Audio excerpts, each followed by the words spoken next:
Hi guys, I'm Shmee, hello and welcome back to the channel where you join me today to take a first look at a car that I've been looking forward to, the new Mercedes-AMG GT Black Series. This is now AMG's 6th model to wear that famed Black Series badge based on the AMG GT, and just look at this thing. We're going to go completely through the car, through all of the details from top to bottom. As you can see, a lot of changes have been made to the Aero work. You've got this ginormous front grille, carbon fibre parts for the bonnet and the fenders. There's that massive spoiler at the rear as well. We're going to talk about the new engine that they've made for this car and also check out the interior. I have been waiting to see this as a big fan of the AMG GTs, particularly from my GTR and GTR Pro, but this is now the Black Series. Let's take a first look then in detail at the new car. Have a look at this then, the new GT Black Series here inside a workshop at AMG's HQ in Affalterbach in Germany, and we can go through all of the details. There's a lot to talk about. For example, the Aero, which is heavily derived from the successful AMG GT3 race car. There are many different components that can be adjusted. For example, the front splitter can be manually extended, the camber and driving dynamics can be changed, and that rear spoiler even has an electric flap in the center. But we'll talk through all of this, as well as the new flat plane crank V8 engine that now makes 730 horsepower as well. But just take it in, this car in high-tech silver with all of the contrasting exposed carbon fibre that you can see around, and just look at the rear of this car. That wing is huge. It's changed significantly from the GTR and the GTR Pro. It is now the GT Black Series, a new badge worn on this car, slightly changed from the previous models, but this is something that means proper business. It has been honed in at the Nürburgring Nordschleife, where they've been extensively testing them for years, in fact up to this point, wearing heavy camouflage, but now fully revealed for us to explore this in detail. If that isn't a front end that means business, I don't know what is. It is heavily inspired by the GT3 race car, but despite looking like it should be out on a circuit, this is of course a road car. The GT Black Series is a limited production, and it will be limited by time as opposed to limited as an outright number, but I think you can certainly expect that these are going to be pretty rare beasts. A lot of the design does of course come from the GT3, and I think we should talk about this starting at the very front, and most notably this significantly enlarged front grille. We saw a teaser of this on the facelift of the GT3 race car, so we had an idea that this was going to come on the Black Series, but it comes along with a completely reprofiled front end. So you have the intercoolers tucked in behind, but the grille being much wider towards the side, you now have the channel for the cooling to that towards those just through there. The central area goes towards a new radiator behind that comes from the GT3. We can take a look at that when we talk more about the engine.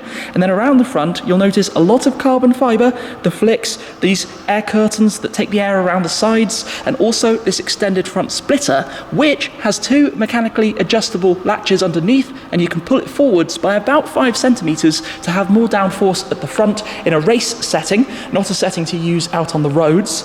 As we come round, more carbon fibre, so the use of carbon for the bonnet and the louvres, for example, takes a lot of weight out of the upper and front sections of the car. But you'll also notice these two gigantic openings, which are of course for the air to flow out. But what they do as well is direct the air around the A-pillars, which allows the clean air to come over the bonnet, over the top of the car, over the new roof, and go towards the rear wing to make it as effective as possible.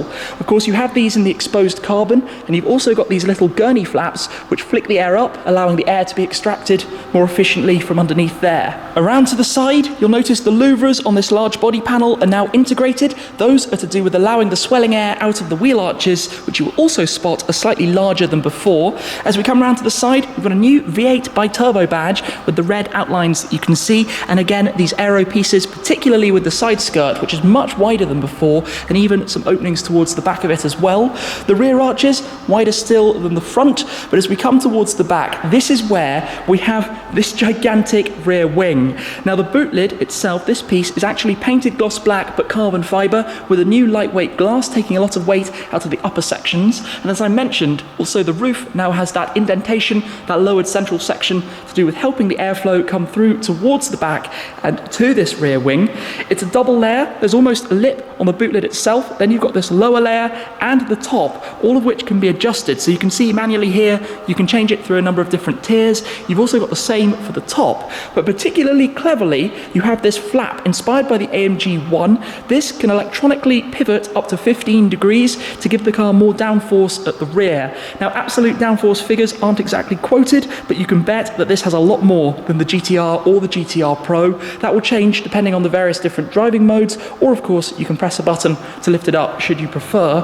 But this will of course add some weight having the wing, but it will give the car so much downforce and presumably help it to set some very fast lap times. Now, as we come down towards the bottom, more carbon fibre for the entire bumper. The diffuser, you can see the double diffuser style that we have. Going on here, lots of airflow that can come through it, and these large quad tail pipes, round on this case as opposed to the trapezoids we've seen before, but two on each side for the sound to come out, which, well, unfortunately we can't hear at this stage, but we will be able to in the not too distant future. And again here, smoothing out the air that comes around towards the back. So aerodynamically, you can see a lot of those elements that have come from the GT3s. I think we should talk though about the engine. So let's come and open this up quickly and go round towards the front. Of course, we will talk about some of the changes to the interior as well.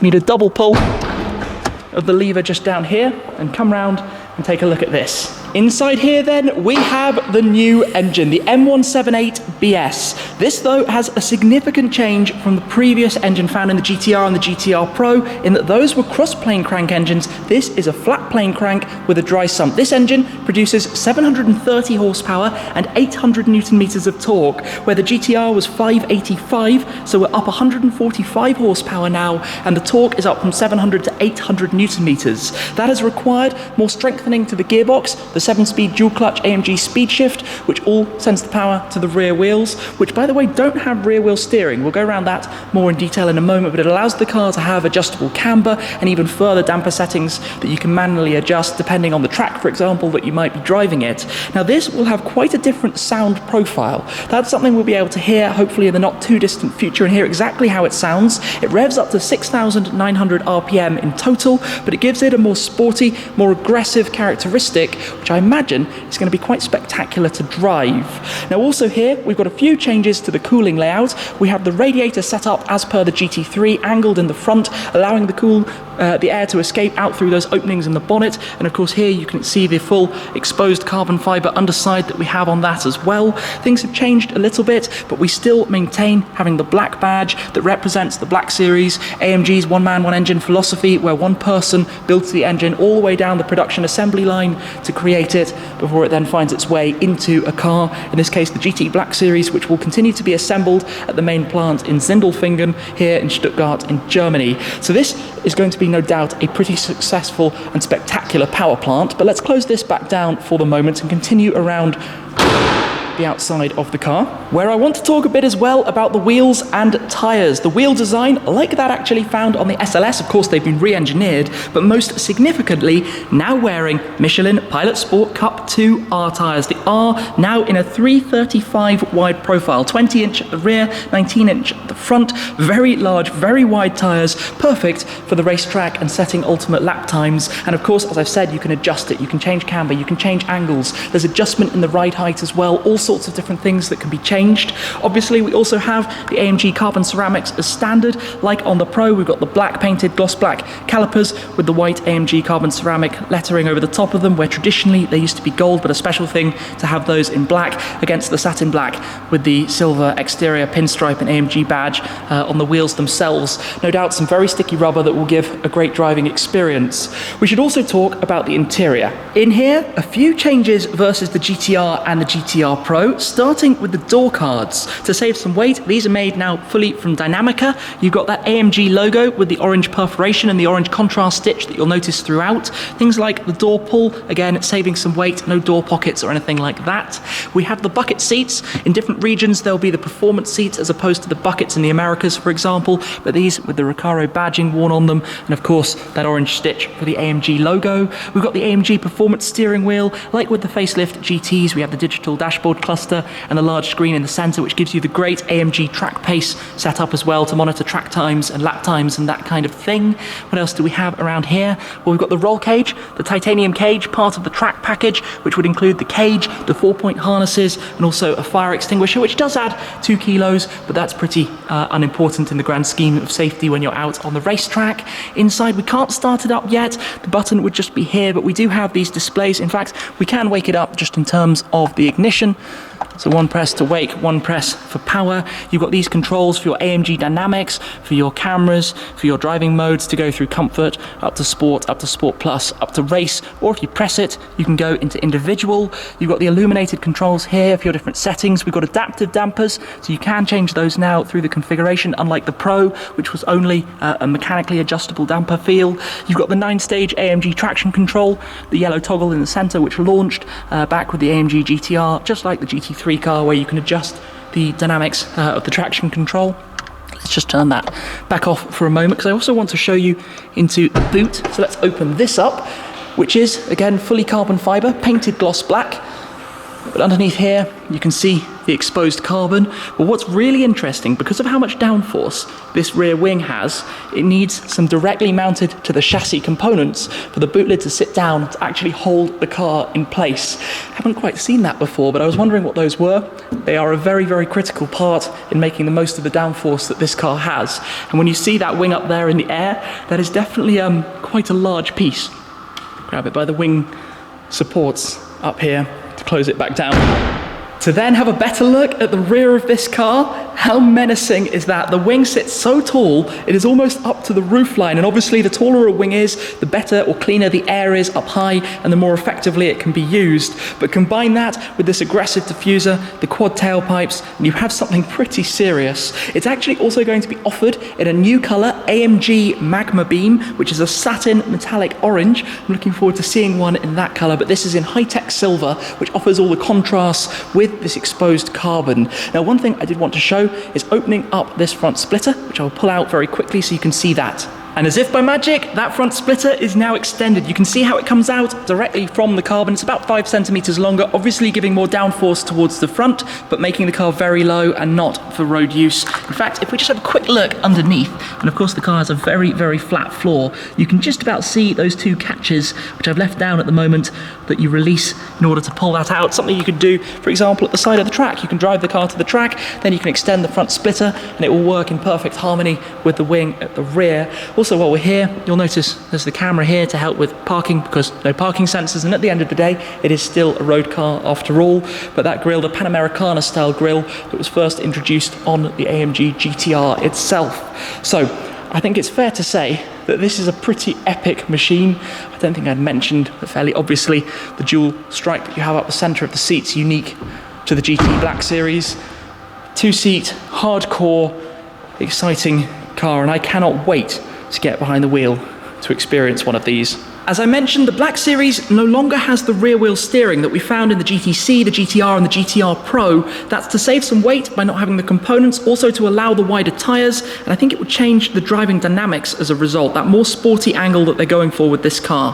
Back to the rear wing quickly to do a demonstration of this active flap. So let's see this lifting up then. Just like that, you get about 15 degrees of extra angle, which at this height significantly helps with even more downforce that can be controlled from a button inside, and of course it can also go back flat again as well and be put back down, just like that, sitting flush with the rest of the rear wing. The GT is now the 6th AMG model that wears the Black Series badge, but I think by far and away, this is the most brutal to date. It started back with the SLK 55 Black Series, then the CLK 63, and those were followed by one of my favorites, the SL 65 Black Series, an SL which is normally a convertible with a fixed hard roof, but also with a bi-turbo V12 that made 670 horsepower. After that came the C63 and the SLS Black Series models, both of which used the 6.2 litre naturally aspirated V8. This is quite a departure though, with such heavy development work on the engine. Now with the 4-litre bi-turbo V8 being a flat plane crank, it's also got new cams, new manifolds, and obviously had to have a reinforced gearbox to handle the additional torque to get all the way up to 735 horsepower and 800 Newton meters. Quite significant changes though in the M178BS engine. But you just look at this car and it is very clearly set for purpose, and I cannot wait to find out more and to hopefully experience it, and maybe, fingers crossed, if I'm super lucky, add one in the future to the Shmeemobiles to sit alongside my SLS Black Series and maybe some of the GTRs as well. This looks epic to me. What a crazy car, and I can't wait to see it again soon. So thank you very much for watching, guys. I hope you've enjoyed this first look at the brand new Mercedes-AMG GT Black Series. That's it for now, and I'll see you soon. Cheers.